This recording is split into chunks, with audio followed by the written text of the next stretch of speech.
Thank you so much. Yes, I wanted to start by thanking all the organizers for this workshop. It's been really interesting. Thank you for having me, and a special thanks for all our collaborators in Japan who are up very late to listen to these talks. So hopefully it'll be worth your effort. And so today I would like to talk to you about, tell you more about multi-line intensity mapping. We've already heard quite a bit on it, so I think it's an interesting topic. And in particular, sort of two different projects, one about using multiple lines in order to measure lensing from intensity maps. And I'll try to explain why that's interesting and why multiple lines actually do help a lot. And then the second part, more about modeling of those multiple lines and showing a few qualitative aspects of multi-line modeling that any good model should incorporate. And so this work is summarized in these papers. The first one was led by Abhishek Maniar in collaboration with me and Anthony Poulin, and the two others were led by me with Martin White. Before moving on, I just wanted to give a caveat that most of my expertise is actually not in intensity mapping, but rather in CMB and in galaxy surveys or large-scale structure theory. A lot of my work is actually at the intersection of these fields, things like how to combine CMB and large-scale structure, or how to apply methods from the CMB, like CMB lensing, to intensity maps. This has sort of led me into a foray into intensity mapping, which has then brought me back to galaxy surveys. And so the story for this talk is sort of this one. And the first one was this paper led by Nishant Mishra, an undergrad student at UC Berkeley, who is now applying for grad school positions this fall. So keep an eye out for him. And Nishant Mishra basically showed in a first calculation of this kind that the things that we usually think about as foregrounds in the CMB, so cosmic infrared background, Suniev, Zeldovich, etc., are themselves lensed because they lie at cosmological distances. And this is actually a bias to CMB lensing.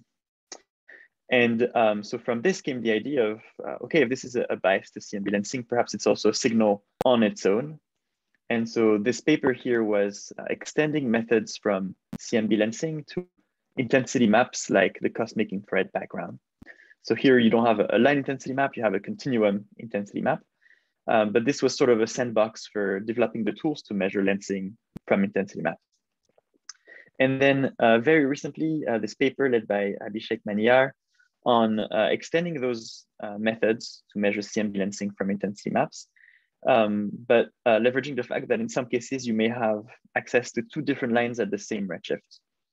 And if you then measure lensing from this pair of lines at the same redshift, you may actually be able to get rid of a lot of interloper foregrounds in a way that's completely independent from modeling of those interlopers. And finally, in the same line of thoughts, how to learn about cosmology from multiple line intensity maps. These were projects that I'll talk about afterwards on how to model the potential decorrelation between different lines, how the astrophysical properties of galaxy lines propagate to power spectra. And so these are the topics that I'll talk about today. So starting with measuring lensing from intensity maps, I just thought I would give a bit of motivation. So why would you care about measuring lensing from line intensity maps? And I think the key answer is that line intensity maps at high redshift, here's an example at redshift 5, tell you about the matter density field all the way to that redshift. And so we're used to thinking about galaxy lensing tomography at various different redshifts based on the redshift of the galaxies. This is something you can also do with line intensity maps. And that gives you a new source redshift for lensing, intermediate between the cosmic microwave background at very high redshift and galaxy surveys at redshift of order 1. Now, an interesting fact going a little bit beyond this that I wanted to mention and that we advertised in this paper is that what I've shown here, those curves here are the lensing kernel.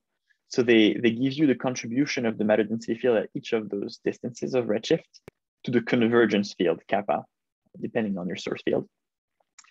And naively, if you just measure kappa from one line intensity map, say at redshift 5, And you subtract that from that signal the convergence from galaxies at redshift 1 or 1.5. Yes, you are probing higher redshifts, but your signal also gets contribution from all the way to redshift 0, because as you can see, those lensing kernels from LIM and galaxy are not equal to each other at low redshift. And so a point that we made in this paper, and that I think is known in the galaxy lensing literature, is this method of nulling, which is that once you have 3 different source redshifts, say 1, 1.5, and 5, you can use the fact that the lensing kernel for those source redshifts is one known function of distance times a second order polynomial in distance. And so when you have a second order polynomial in distance, typically you have 3 coefficients. And so if you have 3 different source fields here, you can find one linear combination that completely nulls the sum of those lensing kernels out to the lowest redshift. And so if you perform this so-called nulling linear combination with those 3 source fields at redshift 1, 1.5, and 5, what you get is a lensing kernel that's exactly 0 below redshift of 1 and peaks around redshift 1.5 and goes on to high redshift. And so with this nulling combination that you can do if you have lensing from LIM and lensing from galaxy surveys, you are able to exactly extract the high redshift universe and get rid of the low redshift universe, which would otherwise contribute a large signal, but also a complicated nonlinear signal.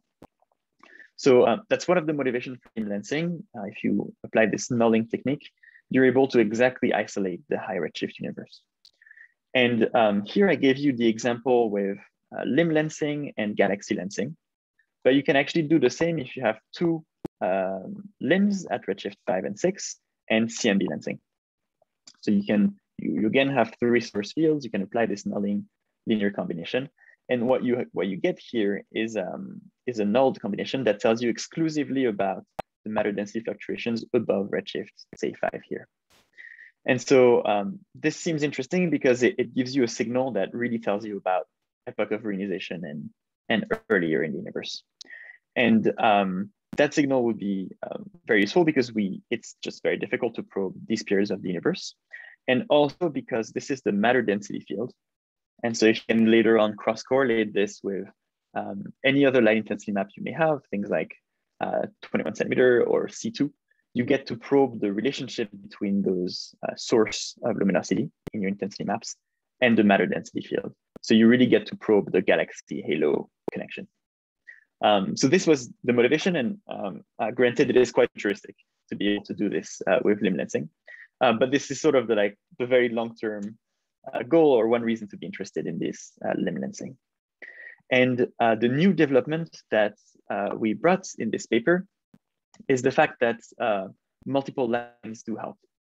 And so what I'm showing here from Abhishek's paper here is, as a function of redshift, 2 target lines that you may be interested in probing, C2 and Lyman alpha. And here we have selected the observed wavelength such that they overlap at redshift 5. So you have 2 different line intensity maps that tell you about the matter density field at the same exact redshift. And why use that pair of lines? Well, one reason is that each of these intensity maps, the C2 and the Lyman alpha maps, are contaminated by interlopers. So for C2, you might think of C1 and the CO ladder. And for Lyman alpha, you might worry about H alpha and H beta, for example, at lower redshift. But if you're able to select such a pair of lines such that the interlopers do not overlap in redshift, what we show in this paper is that you're able to reconstruct lensing without any of those biases, which would not be the case if you reconstructed lensing from a single one of these lines alone. So to do this, what you need to do is to extend those lensing quadratic estimators that are commonly used in the CMB world to be applied to a pair of lines. So if lines X and Y are C2 and Lyman alpha, you get this estimator for the convergence field, kappa, from X and Y. We computed the resulting biases on those various estimators in this plot here. So here, as a function of angular scale, the black line is the lensing signal you're trying to reconstruct. And the various colorful lines are the interloper biases that you get if you don't use this technique. So if you measure kappa from a single line X, and you take the auto spectrum, so you have XX, XX, you see that the bias you get is comparable and in some cases much greater than the signal of interest. Depending on the contribution, the combinations you might do, XX, YY, XX, XY, the biases can still be large. But one combination that makes the bias almost irrelevant is this XY, XY, this blue curve here. And so it shows that indeed, if you reconstruct the lensing convergence from these two different lines and take the auto spectrum, the resulting bias is expected to be much, much, much smaller than the signal. And so that gives you an opportunity to measure the auto spectrum of that convergence field at redshift 5 without all this interloper bias. And in fact, even more robust is this kappa XY estimator from a pair of lines cross-correlated with the CNB lensing. In this case, you can show that the interloper bias is rigorously 0. And so in that case, not only are you safe because the interloper bias in our model is small, you are safe because regardless of the interloper model, this bias will not contaminate that cross-bias spectrum. So that method of selecting a pair of line is the key development in this paper. And one more reason to be interested in using multiple lines for limb. Moving on from limb lensing, I'll now switch to the second part of this talk, which is other applications of limb cross correlations and why we do need to model them accurately. And so I think Jason before me and others made a strong case for why we care about limb cross correlations, including the fact that they may in some cases have higher signal to noise, where the shot noise cross may be lower than in auto. You may be able to avoid continuum foregrounds, but also line interlopers. And in some cases, you can use cross correlation with galaxy catalogs to remove contaminating templates. And finally, as I alluded to, if you're able to cross correlate your intensity map with a convergence map from limb or from the CMB, you might be able to test the relationship between the matter density field and line. So these are all several reasons to care about those multi-line intensity mapping. And in order to be able to fulfill all these promises, we need an accurate model for the crosses.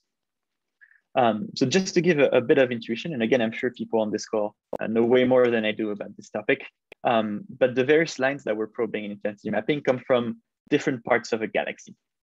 And so this is sort of my schematic summary as I am trying to learn the astrophysics of these lines.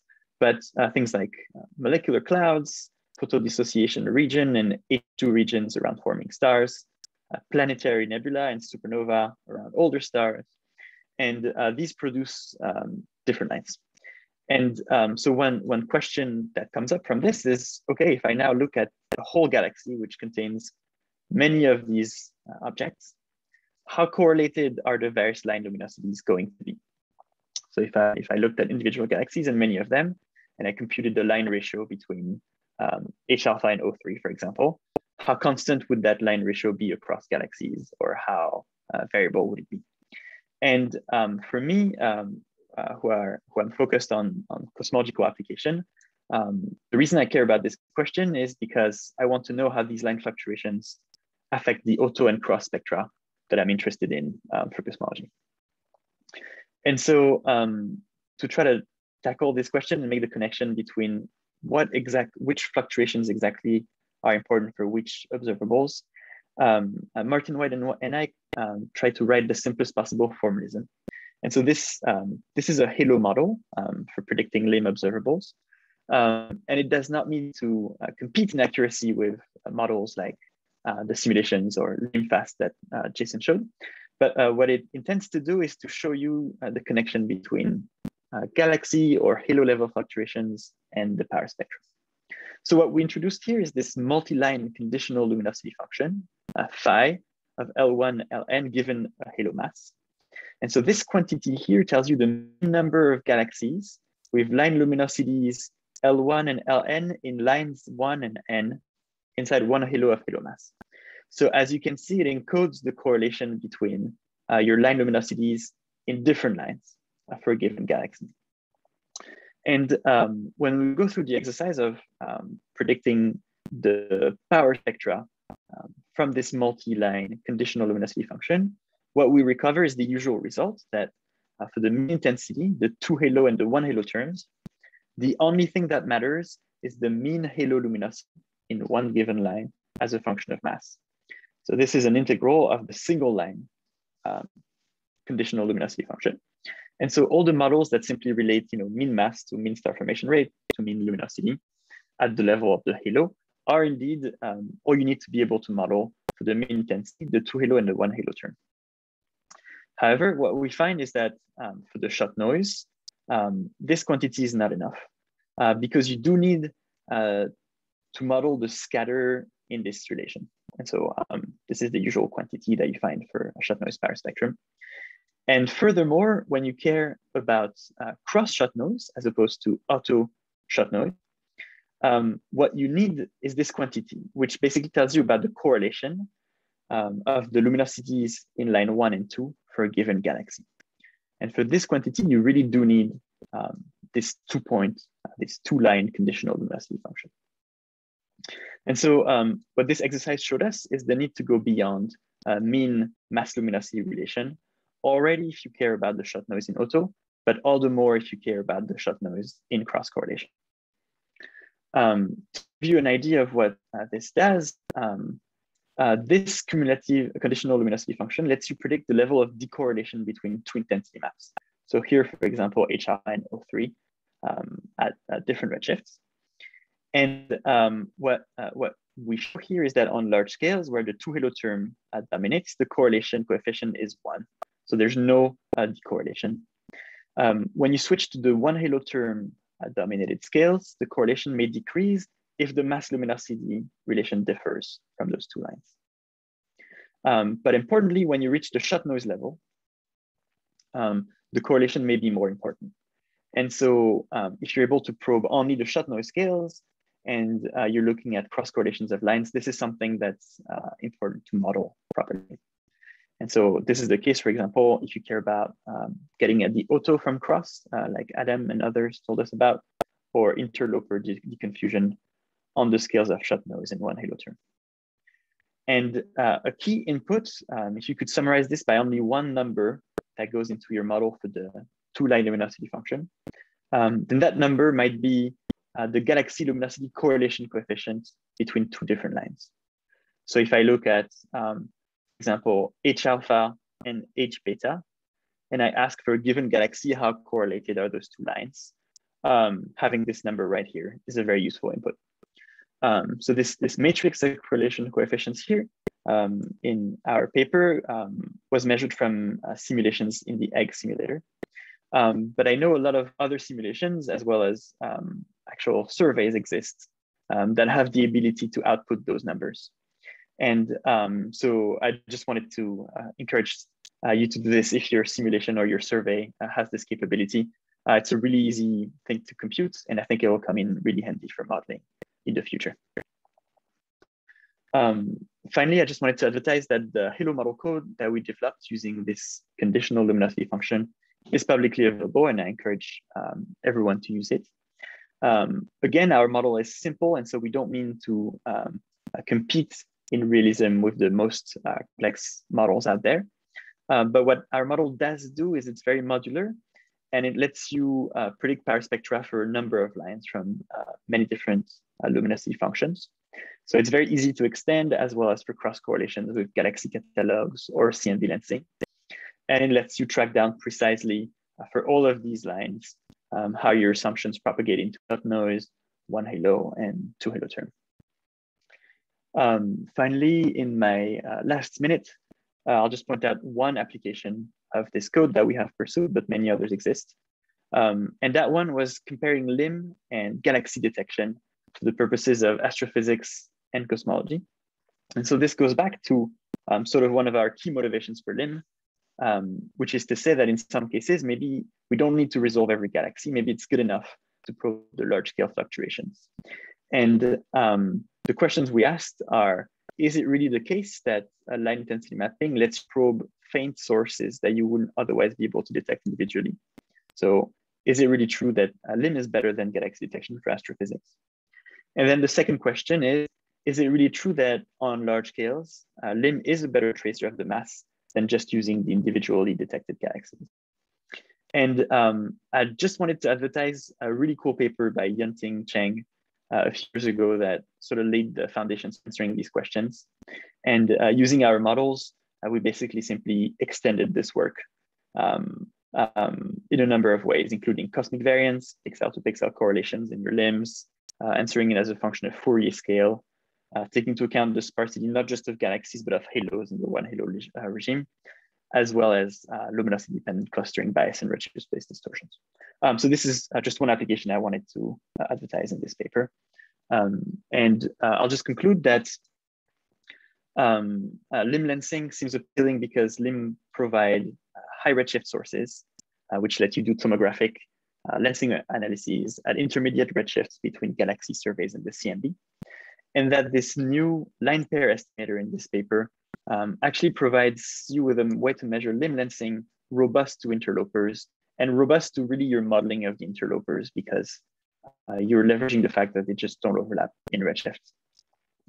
For this application and many others, limb cross correlations will be crucial. And I just wanted to mention that we need to go beyond the mean mass halo relations if we care about not just the mean intensity and 2 halo and 1 halo term, but also the shot noise. And we need to go beyond the single line modeling if we care about cross correlations in the shot noise region. So several applications are possible. And again, this is the my public code here. And so I'll stop here. Thanks a lot again for your time, and I'll be happy to take any questions. Okay, thank you. Excellent, Emmanuel. All right, so I have some questions to Emmanuel. Many technical things. Okay, then let me ask first. Manuel, this halogen, is this similar to Pinocchio, like halo population code, or more than that? Right, so in terms of modeling, this code is really simple in that it's simply an analytical halo mass function. We have several models in there, Tinker, Sheff-Thurman, Press-Schecter, etc., and you can swap this.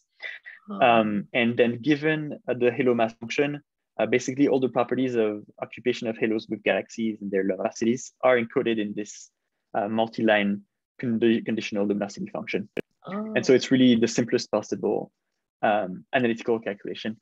The nice thing about this halogen is that in this code, we also predict other observables like galaxy lensing, CMB lensing, galaxy clustering, Suniev-Zeldovich effects, and the cosmic infrared background. And so this code can be easily used to predict all these cross correlations. Okay. Now I see. Thank you. Yes. Thank you. And some more. Okay. Okay, Kana, you have a question? Hi, thank you for a nice talk. So about the decorrelation using a lensing map. Do we need 3 different redshift lensing map? Is it? I just thought that because in your plot, we always have 3 different lines in the in a very early plot. Right. So this plot with the 3 different lines or sources was for this application to nulling in limb lensing. But really measuring the decorrelation, I think, is important, even without thinking of limb lensing at all, but just for cross correlations of 2 lines. And in that context, I think the key quantity that would be really useful to show, and a number of people have done it already, obviously, is for any given redshift, if you take a pair of lines that you have in your simulation, what is the cross correlation coefficient between the galaxy luminosities for the same galaxy in those 2 lines? So if for each galaxy you are able to simulate or measure the line luminosity in those 2 lines, what's the cross correlation coefficient? And I think this input is pretty much all you need. Oops, sorry. If you want to then predict the cross shot noise. And so, right, so I think that's the input. I would love to see more simulation surveys report if it's available. Okay. Thank you. Great, thank you so much. Very good, and some more. Oh, If not, then let's then come Emmanuel again. Thank you very much. Thank you. Thank you so much.